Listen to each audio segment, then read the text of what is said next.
Mesdames et messieurs, bonjour. Merci de nous recevoir chez vous pour ce flash d'information de 10 heures sur la télévision nationale du Burkina.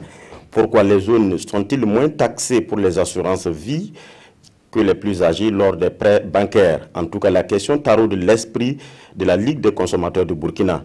Afin de mieux comprendre le pourquoi de cette tarification selon l'âge, la Ligue des consommateurs a rencontré la semaine dernière à Ouagadougou l'Association professionnelle des sociétés d'assurance du Burkina. A noter que c'est depuis le mois de mai que cette nouvelle réglementation est en vigueur sans pour autant avoir été expliquée au préalable aux clients. À Kaya, le ministère de la Jeunesse, de la Formation et de l'Insertion professionnelle a organisé hier un atelier sur le transfert des compétences et des ressources des collectivités locales.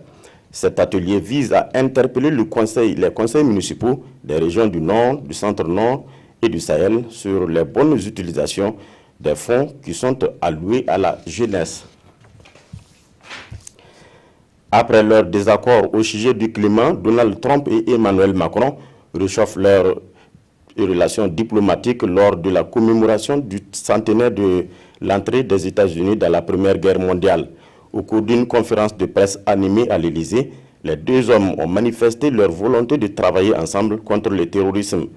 Concernant l'Irak et la Syrie, les deux États ont donc, au-delà de la lutte contre le groupe terroriste, souhaité de travailler ensemble pour les solutions politiques.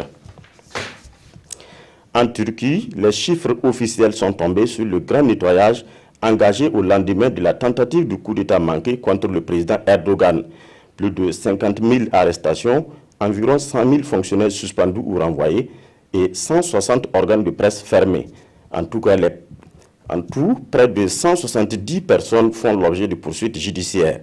Les soldats impliqués dans le putsch ont déjà été condamnés à la prison à vie. L'ONG Amnesty International condamne une purge arbitraire. Voilà, c'est tout pour ce flash. Merci de nous avoir suivis. L'information revient à 13 h avec Marguerite Douaniou.